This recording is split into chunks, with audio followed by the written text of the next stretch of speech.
Oi, Márcio. Como vai? Tudo E bem? aí? Tudo bem, Deodato? Tudo certo. Então, tá bom. Aqui também tá tudo tranquilo. A gente está relativamente perto, né? Eu estou em Campinas e você está em Rio Claro, é isso?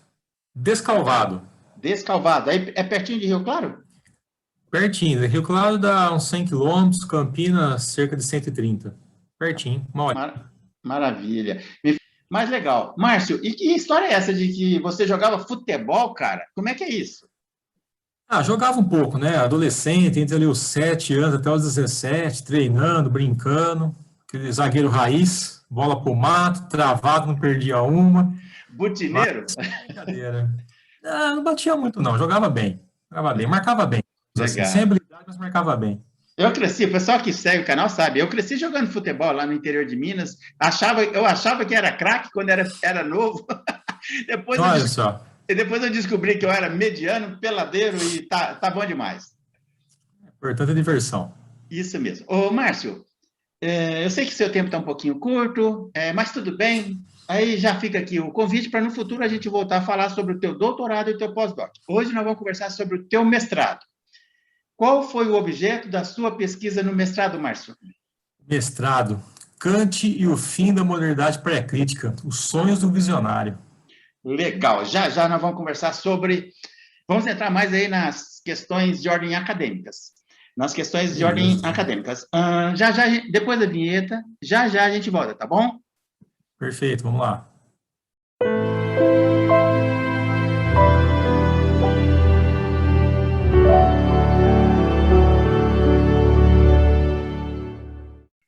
Ok, como eu falei antes da vinheta, na abertura, falei com o Márcio, nós vamos conversar sobre a pesquisa do Márcio no mestrado. Márcio, repete aí, qual foi o objeto da tua pesquisa no mestrado? Kant e o fim da modernidade pré-crítica, os sonhos do visionário. Ok. Fala um pouquinho sobre essas questões aí.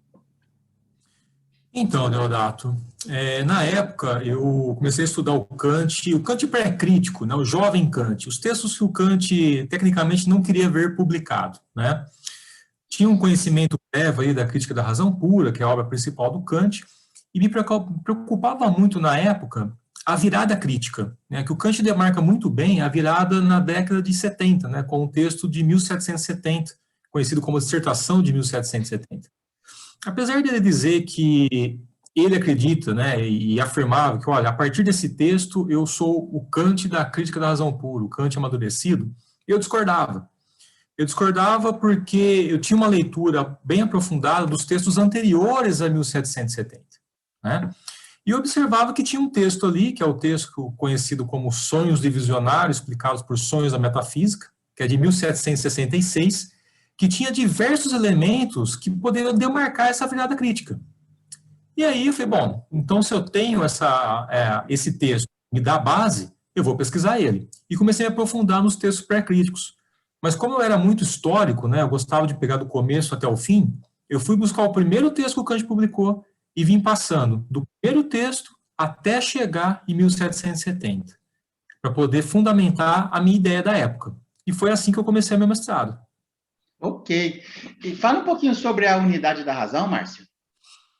Então, a unidade da razão, né, que o Kant pressupõe lá na dialética transcendental da crítica da razão pura, relata muito bem a questão de que a razão busca, de alguma maneira, uma unidade última de todo conhecimento, que é a famosa unidade sistemática da razão, com as ideias transcendentais, né? Mas isso está reservado lá na dialética transcendental da crítica da razão pura e na quinta seção da obra Dissertação de 1770. Só que o Kant, uma única vez na crítica da razão pura, no apêndice à dialética transcendental, ele fala assim: unidade sistemática da razão, ideia, entre parênteses, focos imaginários. E aí, o que acontece? Na obra de 1766, que é Os Sonhos do Visionário, o Kant fala diversas vezes sobre focos imaginários.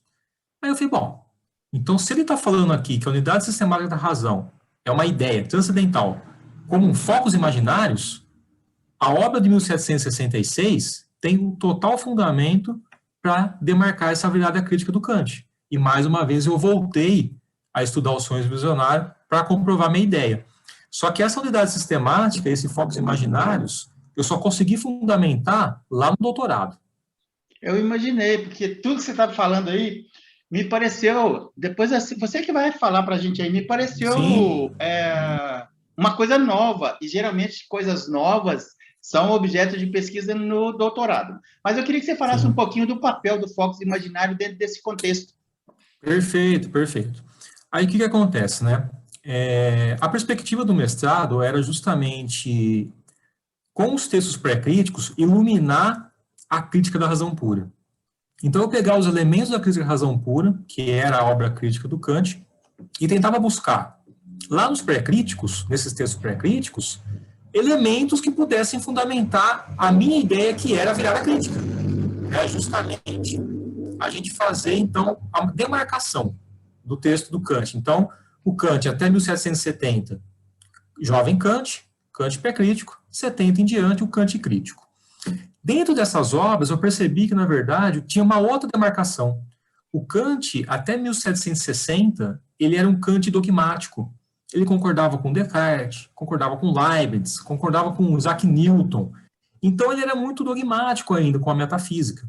A partir de 60, ele começa a perceber que existem certos limites da razão, né?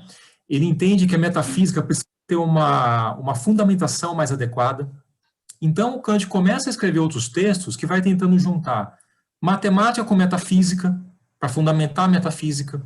Ele começa a ver que existe um limite no conhecimento, que é o que ele vai fazer nos Sonhos do Visionário. Nessa obra, ele mostra exatamente que a metafísica é a ciência dos limites da razão.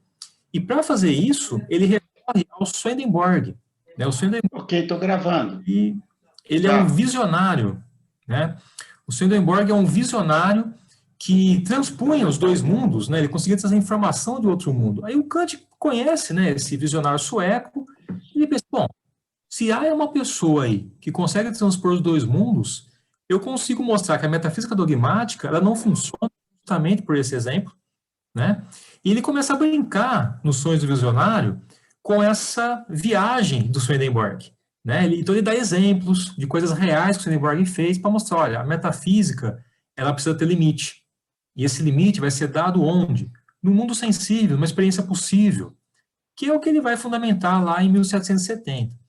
Mas em 66 é interessante, Deodato, que o Kant dá tantos elementos importantes para a gente, que ele, por exemplo, ele começa a definir um pouco a questão da ilusão, da loucura, né? A ilusão lá da crítica à razão pura, que é fundamentada como ilusão transcendental, ele começa a falar disso em 66. Então, alimentou mais ainda a minha ideia de demarcar a obra do Kant em 66 e não em 70. Né? Então, ele considera esses loucos é aquele justamente que pega o focos imaginários, e aí entra a grande questão. O que é o focos imaginários em 1766? O Kant diz assim, as linhas que vêm do objeto para a gente, as linhas de luzes, né? Se elas são projetadas fora do focos imaginários, a pessoa entra num estágio de loucura. Ela acredita que uma imagem que está sendo transposta, ela acredita que aquilo é real, e é uma fantasia. É uma fantasia. Então, ele vai comparando esses focos imaginários como se fosse fora do cérebro, então a pessoa não tem a imagem correta, ela tem a imagem distorcida, então ela está imersa numa loucura, e isso faz muito sentido, porque lá na Crítica da Razão Pura, quando ele fala em focos imaginários, ele fala o quê? São as linhas que se cruzam numa unidade sistemática que eu devo pressupor que exista. Só que isso é fora do mundo sensível. É transcendental. Ou seja, é a mesma coisa que ele faz em 66, só que agora é fundamentado. E aí tem inclusive, eu precisei fazer isso depois, né? Dar um exemplo para fundamentar essa ideia minha, né? Mas eu só consegui depois, lá no final do doutorado, estava terminando, me veio a luz, né? Se fosse no mestrado, ficaria melhor. Eu pensei, por exemplo, no ponto de fuga que se faz nas obras de arte. Porque o ponto de fuga está fora do desenho. É a mesma ideia. A ideia transcendental está fora do mundo sensível. O focos imaginários está fora do ponto focal. Então, o Kant foi genial. E com isso, com esses elementos, eu consegui ir defendendo a minha ideia até que eu lembrei que tem um texto de 1768, ou seja, ele está entre 70 e entre 66, que derrubava a minha ideia de colocar o texto do Sonhos Visionário como esse marco da virada crítica. Porque esse texto de 68, o Kant fala da noção de espaço, que é justamente que vai demarcar a separação do mundo, né, do sensível e inteligível, a separação do sujeito e objeto, e que vai preparar a estética transcendental da crítica da razão pura. Então, esse texto ele deu uma desarrumada na minha ideia na época, escrevi um capítulo só para justificar isso, mas não desisti. Tanto que no doutorado eu continuei estudando sobre visionário e fui justificar a dialética transcendental com esse texto de 66. E foi uma tese inédita, ninguém no Brasil estudava aquilo, somente eu. Depois que eu defendi, acabou tendo mais um pesquisador de mestrado, inclusive, que começou a pesquisar a mesma coisa que eu tinha pesquisado, e eu ainda fui um dos mentores do parecer do projeto dele, né, para ele dar continuidade. Legal. Então, esse que foi o da época. Bem interessante. Ô, Márcio, e qual é o paradoxo na razão pura, no focus imaginário e na antinomia? É aí que está a grande sacada, Deodato. É o seguinte, o Kant fala, lá no comecinho da dialética transcendental, que a razão, ela busca a unidade última de todas as coisas, e para que isso seja possível, é necessário pressupor algo incondicionado. Só que a série condicionada das condições já é dada. Esse incondicionado é dado, só que é dado junto com essa série de condições. A série de condições é dada nesse mundo sensível, para a pressuposição do conhecimento. Só que esse incondicionado ele não é concebido, não é conhecido, ele também está fora. O que o Kant faz? Ele diz o seguinte, olha, é preciso pressupor um condicionado como dado. Só que conhecer esse incondicionado significa que eu entro numa espécie de ilusão transcendental. Eu não tenho condição de conhecer o incondicionado, só que eu tenho que pressupor que ele exista, senão eu não tenho unidade sistemática. E aí vem a grande sacada de novo. Onde está a solução dessa ilusão transcendental, tecnicamente? E aí isso eu vou defender lá no doutorado, no Focos Imaginários. Porque lá em 66 o Kant trabalha essa questão, ele não fala dos loucos. Os loucos estão em ilusão, só que lá ele não usa o termo ilusão, ele usa engano, loucura. O termo ilusão do original alemão é Schein, que significa aparência, na verdade, né? É Schein. Isso ele só usa na crítica da razão pura. Lá nos textos pré-críticos, ele usa Täuschung, Betrug, Wahn, ele não usa o Schein. Tanto que no meu pós-doutorado eu fiz isso. Eu peguei os termos, agora vamos entender os termos, né? Vamos fazer uma etimologia, para mostrar que, olha, o Kant não usa o Schein como ilusão, só que ele fala em engano. Engano que vem de fora, engano que vem de dentro. Então ele já estava preparando essa questão da ilusão transcendental. E somente com ela eu consigo necessariamente atingir a unidade sistemática. E aí é o momento que o Kant salva a metafísica. Qual que é a grande pergunta da crítica da razão pura? É justamente como é possível a metafísica com ciência. É dessa forma. O conhecimento que não é concreto na metafísica, aquela metafísica dogmática, Descartes, Leibniz, eu posso transformar ele agora. Porque a razão pressupõe ideias próprias, que são essas unidades sistemáticas, Deus, mundo e alma, não tem um representante sensível para elas. Eu posso buscar tudo isso por meio do incondicionado. Só que o incondicionado eu não conheço. Se eu conhecer, eu estou repleto com essa ilusão. E o Kant amarra tudo, né? Eu dou o incondicionado como pressuposição, atinge a unidade sistemática, não posso conhecê-la, mas eu preciso dela para poder ter unidade de conhecimento. E como que ele amarra? Aí foi minha tese, né? Com focos imaginários. Ô, Márcio, e quais foram as conclusões no mestrado? Vamos segurar aqui um pouquinho o doutorado. No mestrado, quais foram as difícil, né? É difícil. Eu mesmo estou me segurando aqui para não entrar no doutorado, que vai ficar para uma entrevista, sim. um bate-papo exclusivo sobre o doutorado. E no mestrado, quais as conclusões? Eu acho que você fechou com um certo incômodo, né? Então, justamente,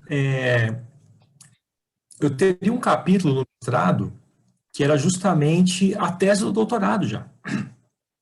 Por isso que é difícil falar do mestrado e do doutorado, porque o que eu não consegui fazer eu joguei para lá, mas vamos fazer o corte então. Qual que foi a conclusão do mestrado?